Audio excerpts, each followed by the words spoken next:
what's really going on in Ottawa is something that every Canadian should know about, and most Canadians don't.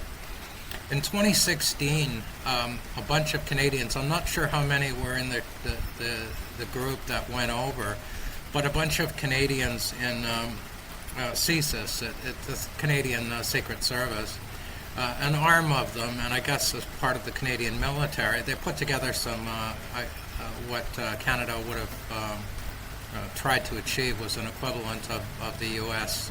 Navy SEALs. But they had this group that they sent over as advisors, or whatever they euphemistically call them. This group went over to eastern Ukraine, to the Donbass region. This was in 2016. And the end result was that they sent them right up into the line for recon almost immediately. And 5 or 6 were killed by machine gun fire almost immediately. And 5 or 6, for a total of 11, were pinned down in a minefield and picked off by sniper fire. The reason I'm telling you this story is that 11 Canadians went home in body bags, and that flipped a switch in the Canadian government's psyche at that point. And I think they sent maybe another 200 so-called advisors over to the Ukraine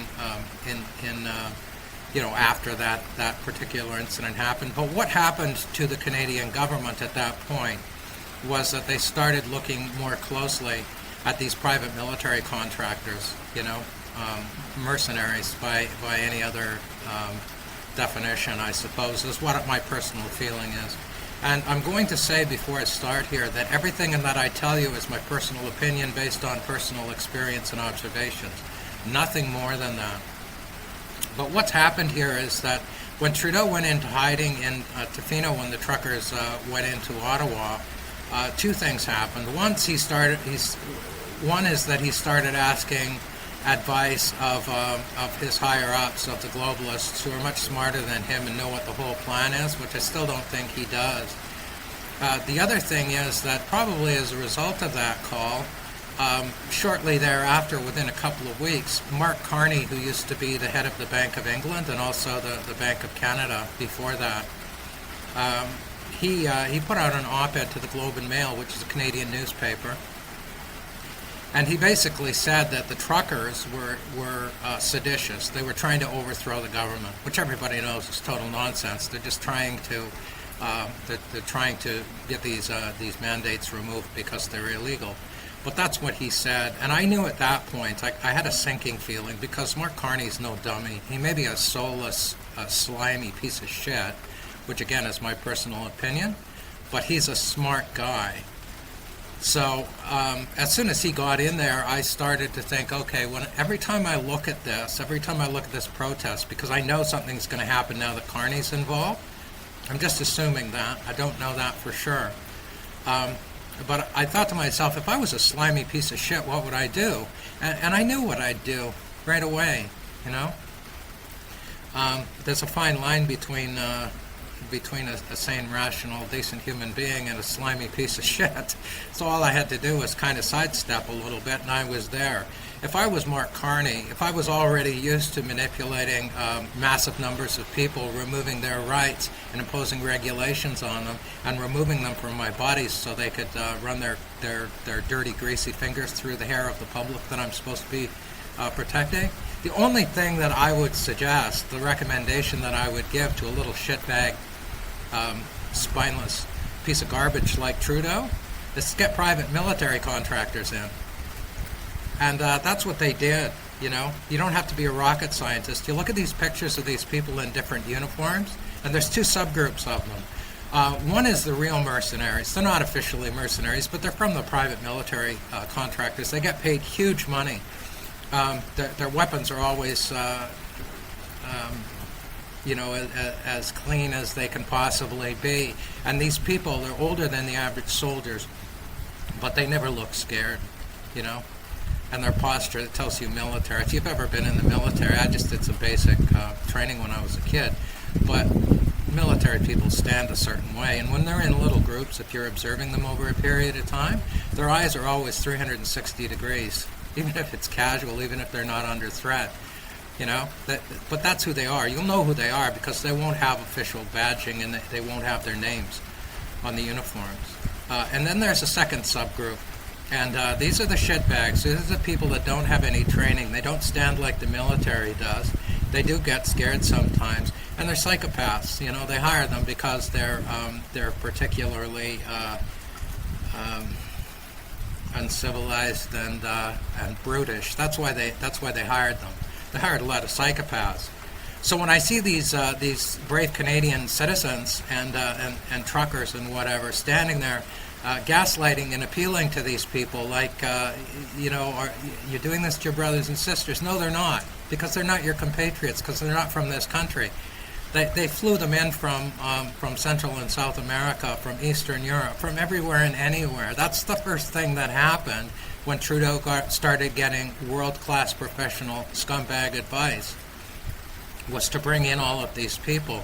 So the real Canadian military and the police are moved to the periphery, so they don't have to witness what's going on in the middle. And in the pocket that is the city of Ottawa, for all I know, it could all be over by now, but these people that do the illegal measures like smashing into people's cars or arresting them without talking or without giving a badge number or anything, it's because they don't have one.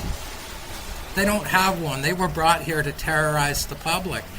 And those scenes that you see where some stooge is pulled out of the crowd, or some particularly loud or aggressive protester is pulled into a group of these people and they start beating the fuck out of them, I guess that could possibly be a real protester, but most likely it's a plain-clothes version of one of the other psychopaths, and they're just doing it and filming it.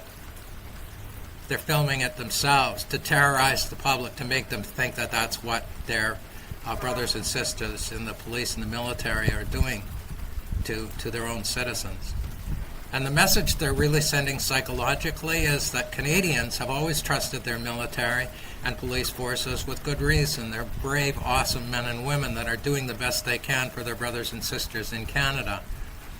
So if they're doing that to people, they must have done something worse, and this must be a real problem, and there had to be a good reason for it.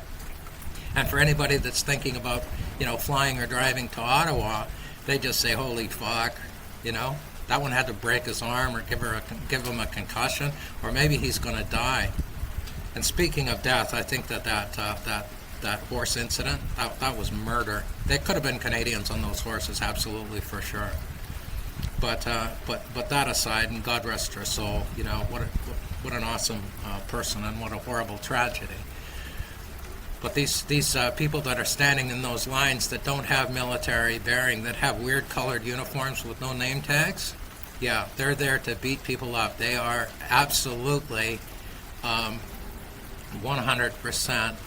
psychopaths that are not that much different from the public, except that they're bigger, and they were hired for their emotional detachment from anything human. And unbeknownst to them, although it's not the same for the private military contractors, unbeknownst to them, if they so egregiously harm somebody that they kill them, those people who are actually bonused for the bruise, as far as I'm concerned, every time they bust somebody's head open or they step up the violence, that's worth more money to them, and they're fairly well paid, especially from where they're from. But if they happen to kill somebody, those people are offered an even better gig in another country, a third-party country, where they're flown to and euthanized. They're murdered because they don't want some town holy person hearing their confession in 10 or 20 years about the shit they did in Canada. They've got everything covered. They've got everything sealed. But this is illegal by international law standards, all of which Canada has signed on to. The private military contractors really came into their own in Iraq and Afghanistan, because Iraq and Afghanistan, of course, hadn't signed any of the accords that civilized countries agreed to, and that's why they were allowed to operate so openly. But while this pandemic continues, and while these countries start cracking down on their people, they're all going to be mercenary armies. Yeah, I hope everybody knows what a mercenary is. It's the second oldest profession, and the first isn't shoemaker. These people have been around for thousands of years, but that's what they are. So before you stand in the line of fire or you see these goons getting ready to move forward, they're fucking coming and they're not Canadians. And they don't give a fuck about you. And if they can give you 5 or 6 extra bruises, they're gonna get money for that. That's what they are. That's who they are.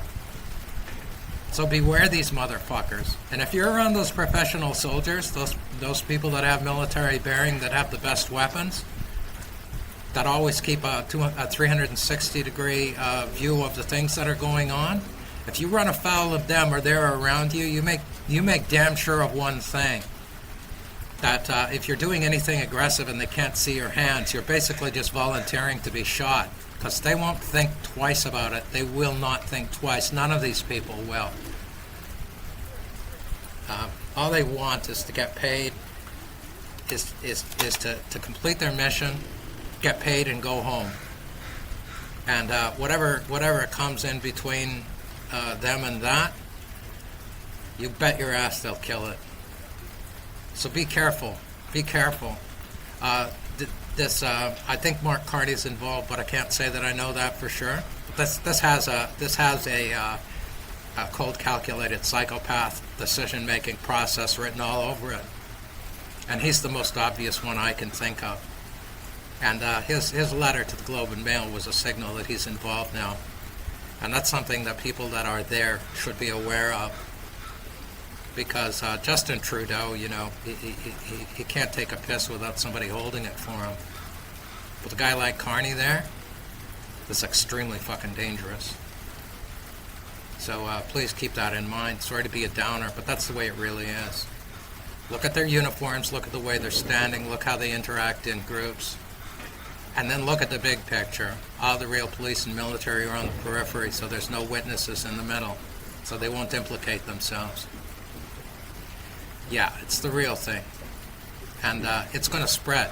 Anywhere there's a protest anywhere in the world, you'll find these people. And they're building up an army of them. You know, because climate change, right? Fucking insane. That's what Mark Carney's official position is now. He's the climate change marshal of planet Earth. And when Prince Charles was talking about him and he building up an army with trillions of dollars at his disposal, did you think he was talking about himself in the third person? Yeah, maybe he was talking about Mark Carney. Just maybe. International law has been broken. Even before that, the Canadian government, with all of these global world leaders, like Trudeau and Singh and what's her name, the Deputy Prime Minister. Fuck, I can't even remember her name. She makes me so mad. But these people are not your friends. They've already taken over the government. The globalists have already overthrown the Canadian government, Canadian democracy, and this is just one more, but very blatant signal that they have abdicated their responsibilities as being representative of the Canadian populace. Please get this around. People need to know. Shout out to Keenan. He got arrested. I hope you're not still in the slammer, buddy, but I know you'll figure this out. Respect to you. Have a nice day. I'm getting, from what I saw with my eyes and the reports I'm getting, well, not reports, but the information I'm coming by, they were speaking different languages. And there's UN planes spotted right here in North Bay. I got the video. I didn't get a chance yet to go see it myself. I just got back. Oh yeah, and thanks for the concern, man. Much appreciated. I got charged again, mischief and obstructing the committing of a war crime, I guess. That's a bad thing in a fallen country. But no fear, God's got my back. I'm good. Well, we're at the North Bay CFAB airport. The United Nations are officially in Ontario. The police in Ottawa are United Nations police officers. Canadian police are standing down and United Nations are taking over our country.